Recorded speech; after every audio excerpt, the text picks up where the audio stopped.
Hello everyone, welcome to defence academy classes.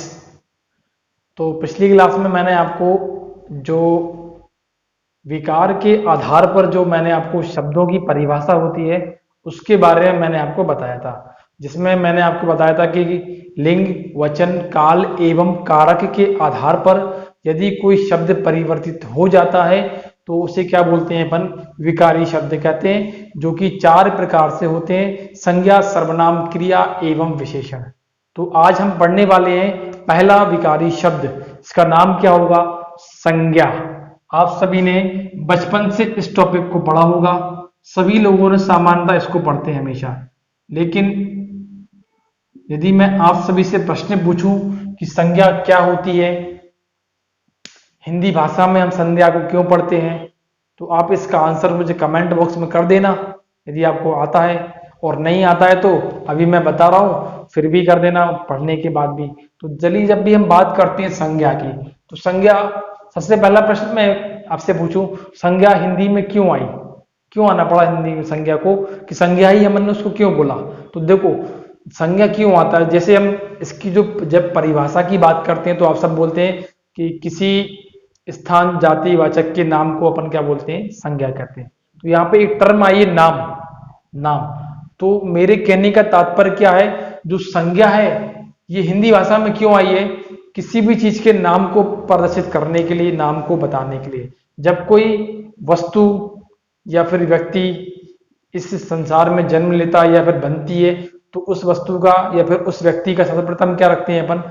नाम रखते हैं। और जहां कहीं भी किसी वस्तु को देखकर या पहचान कर हम उसके नाम को बोलना चालू कर दें तो वही चीज क्या हो जाती है? संज्ञा हो जाती है। तो पहला प्रश्न, हिंदी भाषा में संज्ञा क्यों आई?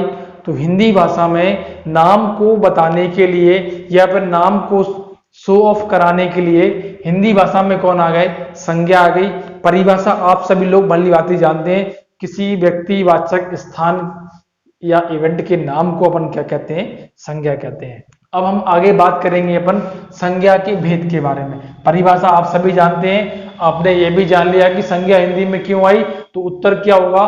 हिंदी में नाम के लिए संज्ञा आई। तो जहां कहीं भी नाम का प्रयोग किया जाएगा वह उसे अपन क्या बोलेंगे? संज्ञा कहेंगे। अब आगे पढ़ेंगे अपन संज्ञा के भेद। उम्मीद करता हूं आपको इसकी डेफिनेशन इजीली समझ में आई होगी आपको अच्छे से। आगे पढ़ेंगे अपन संज्ञा के भेद। सामान्यतः जो संज्ञा के भेद होते हैं वह कितने होते हैं? 5 होते हैं। लेकिन मैं जो आपको यहाँ पे पढ़ाने वाला हूं वो मैं आपको मुख्य रूप से 3 भेद ही पढ़ाऊंगा, और इन तीनों में क्या हो जाएगा? ये पांचों के पांचों संज्ञा के भेद सम्मिलित हो जाएंगे। सबसे पहला जो इसका भेद होगा वह क्या होगा? व्यक्तिवाचक संज्ञा। आप सभी ने नाम सुना होगा, व्यक्तिवाचक संज्ञा। पहला क्या है स्टूडेंट? यहाँ पे व्यक्तिवाचक। दूसरा क्या हो जाएगा? जातिवाचक संज्ञा।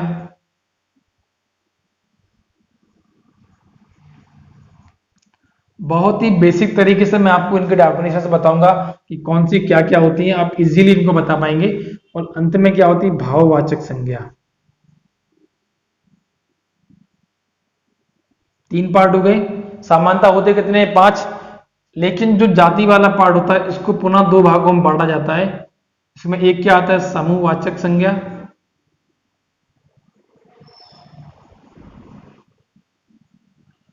और एक और क्या हो जाएगा इसमें? द्रव्यवाचक संज्ञा।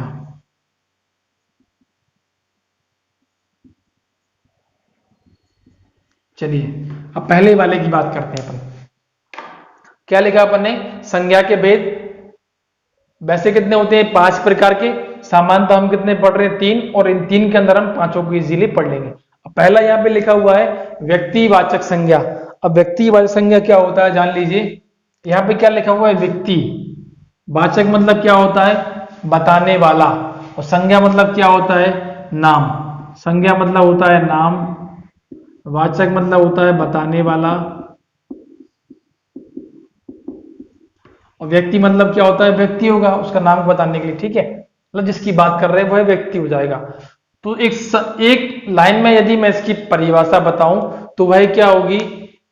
व्यक्तिवाचक संज्ञा से यह तात्पर्य है कि संसार में जो भी विषय, वस्तु या नाम सिर्फ एक ही है, वह क्या होता है? व्यक्तिवाचक संज्ञा। कोई भी वस्तु जो कि एक ही है, उसके अलावा वह चीज दूसरी है नहीं, उसको ही अपन क्या बोलते हैं? व्यक्तिवाचक संज्ञा कहते हैं। क्या कहते हैं स्टूडेंट? व्यक्तिवाचक संज्ञा कहते हैं। ठीक है, जो सिर्फ संसार में क्या होती है? एक ही होती है, उसी को अपन क्या कहते हैं? व्यक्तिवाचक संज्ञा कहते हैं। उदाहरण के तौर पे यदि मैं इसको डिस्क्राइब करना चाहूं तो मैं क्या लिखूंगा? मैं इसको सामान्यतः इसके उदाहरण ही परीक्षा में पूछे जाते हैं। जैसे मैंने लिखा यहां पे, जैसे मैंने यहां लिख दिया महात्मा गांधी। महात्मा गांधी, सबसे पहले महात्मा गांधी नाम है क्या नहीं है? हाँ नाम है, एक व्यक्ति का नाम है। अब मुझे बताओ, इस संसार में महात्मा गांधी एक ही है या बहुत सारे हैं? हम एक ही महात्मा गांधी को, देखो महात्मा तो बहुत सारे होते हैं, लेकिन इसके पीछे क्या लगा दिया इन लोगों ने? गांधी। तो महात्मा गांधी पूरे विश्व में एक ही है, जो कि भारत के हैं, अपने इसको अपन बोलते हैं राष्ट्रपिता। तो ये संसार में एक ही है, तो क्या हो गई ये? व्यक्तिवाचक संज्ञा। यदि मैं यहां पे लिखूं, मैं लिख दिया यहां पे रावण,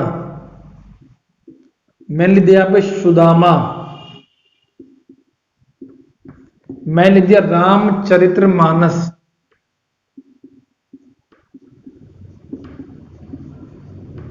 मैंने और क्या लिखा यहां पे? मैं लिख दिया गंगा,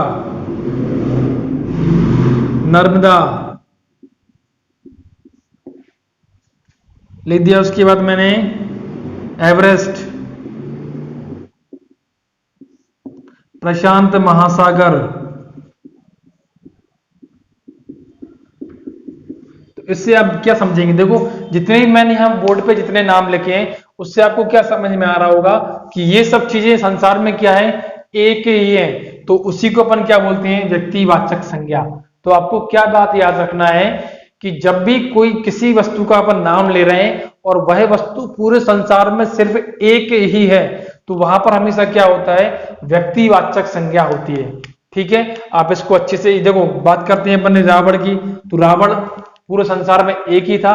वो कौन सा था? लंका का रावण था। सुदामा एक ही थे, जो कि श्री कृष्ण के मित्र थे, मित्र हैं। ठीक है, उसके बाद क्या? गंगा नदी का नाम है एक, ये भी एक ही है, भारत में प्रवाहित होती है।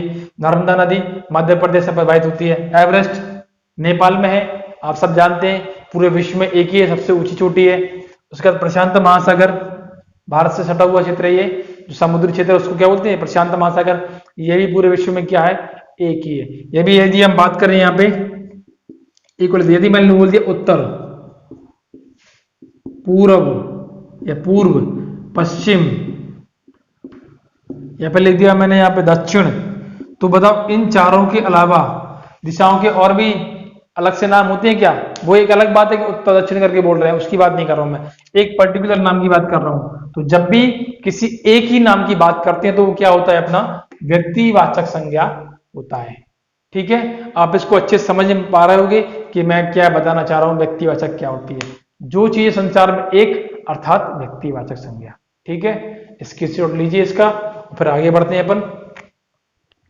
तो सेकंड में जिसकी बात करने वाला हूं यहां पे, वह क्या होगा? जातिवाचक संज्ञा। सेकंड जो होगा अपना यहां पे, वह क्या होगा? जातिवाचक संज्ञा। अब जातिवाचक संज्ञा, जाति मतलब क्या होता है? किसी भीड़ भाड़ वाले क्षेत्र की बात कर रहे हैं अपन। जाति मतलब क्या हो जाएगा? भीड़ भाड़ या फिर समुदाय, या फिर क्या हो जाएगा? समूह। ठीक है, वाचक मतलब बताने वाला, संज्ञा मतलब नाम को, मतलब जब किसी भीड़ भाड़ वाले क्षेत्र या फिर किसी समूह या फिर किसी समुदाय को बताने वाले नाम को क्या बोलते हैं अपन? जातिवाचक संज्ञा कहते हैं। ठीक है, अब उदाहरण मैं आपसे ये पूछता हूं, इसका उदाहरण एक एग्जांपल देता हूं मैं आप सभी को। आप में से सभी का अपना अपना एक नाम होगा। यदि मैं आप सभी से पूछूं, यदि आप क्लास में बैठ के पढ़ रहे हैं, यदि आप अध्ययन करते हैं, तो मैं आप सबसे पूछूं कि आपकी जाति क्या है, तो आप क्या कहोगे? तो सबसे पहला ख्याल आपके मन में क्या आएगा कि मेरा नाम है मनोज, तो मनोज के पीछे मैंने क्या लगाया? जैन, तो मेरी जाति क्या हो गई? जैन। बोलोगे ना ये।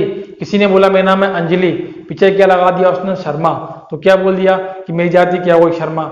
यही सब सोच रहे हो। मैं उस जाति की बात नहीं कर रहा, मैं यहाँ पर कास्ट की बात नहीं कर रहा हूं।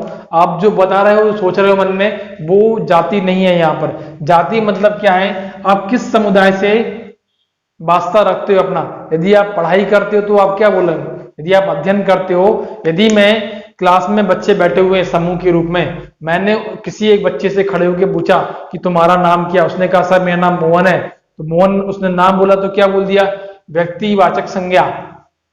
और उस बच्चे से मैं पूछूं मोहन से कि तुम बताओ कि तुम्हारी जाति क्या है, तो वह क्या बोलेगा कि सर मैं विद्यार्थी हूं, क्योंकि वो पढ़ रहा है क्लास में बैठ के, तो क्या वो बोलेगा कि सर मैं विद्यार्थी हूं। तो जब मैं किसी एक विद्यार्थी से पूछता हूं, किसी बालक से पूछता हूं कि तुम्हारी जाति क्या है, तुम किस समुदाय से बिलोंग करते हो, तो क्या बोलेगा वो कि मैं पढ़ाई करता हूं सर, तो मैं क्या कहलाऊंगा, विद्यार्थी। तो जब हम किसी समुदाय की बात करेंगे तो विद्यार्थी, तो वो क्या हो जाएगा,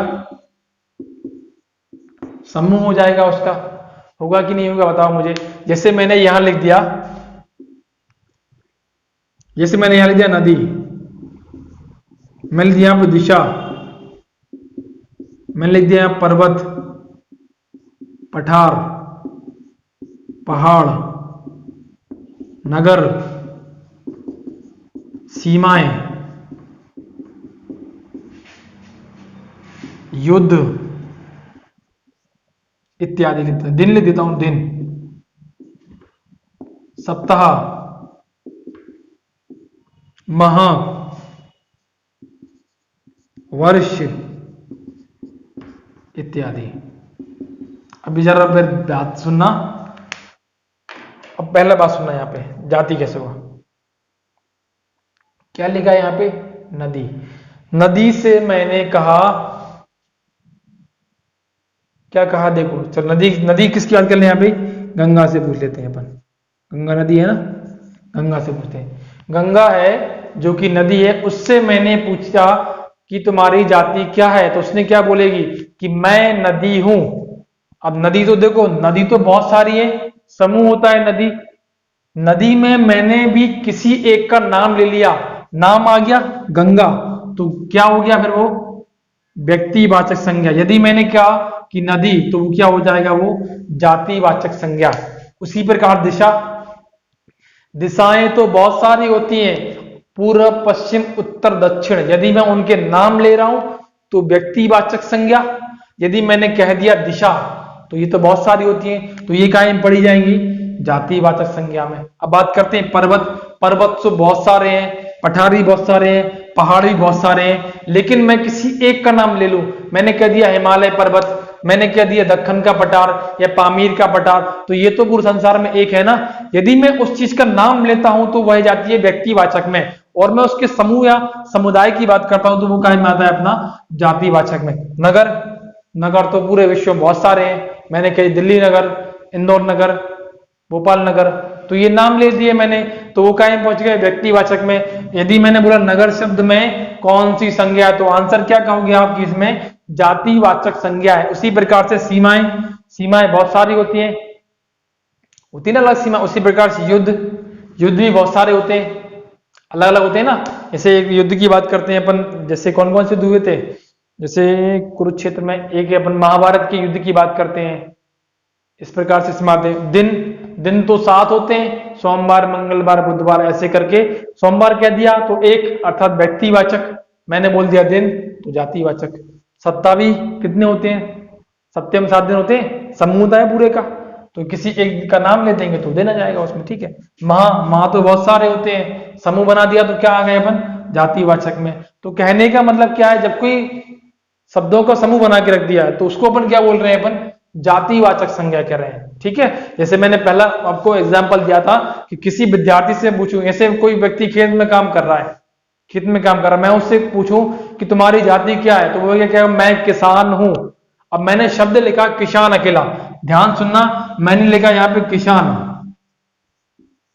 मैंने कहा किसान शब्द में कौन सी संज्ञा है, तो किसान तो पूरे विश्व में बहुत सारे हैं, बहुत सारे हैं कि नहीं है, तो वो काय में चले जाएंगे, जातिवाचक संज्ञा में। और मैंने क्या दिया कि रामू किसान, मोहन किसान, फलाना ढिकना, किसी का नाम ले दिया तो वो क्या में चला जाएगा, व्यक्तिवाचक संज्ञा में चला जाएगा वो। ठीक है, आपको ये बात अच्छी समझ में आई होगी कि व्यक्तिवाचक संज्ञा और जातिवाचक संज्ञा में कैसे हम परिवर्तन या भेद पहचान सकते हैं, कैसे हम उसको डिफरेंशिएट कर सकते हैं, दोनों में किस प्रकार से अंतर स्पष्ट कर सकते हैं। तो आज के लिए बच्चों इतना ही। आप इन दोनों को बहुत अच्छे से पढ़ना है अपन को, और बहुत अच्छे से आपको समझ में आया होगा। मैं ये उम्मीद करता हूं कि आपने इसको अच्छे से पढ़ा होगा, क्योंकि इससे बहुत बार परीक्षा में डायरेक्टली क्वेश्चन से पूछे जाते हैं। आगे का वीडियो अपन नेक्स्ट क्लास में, आगे का जो टॉपिक है उसको अपन नेक्स्ट क्लास में पढ़ेंगे। आज के लिए बच्चों इतना ही। Thank you so much. Thank you बच्चों।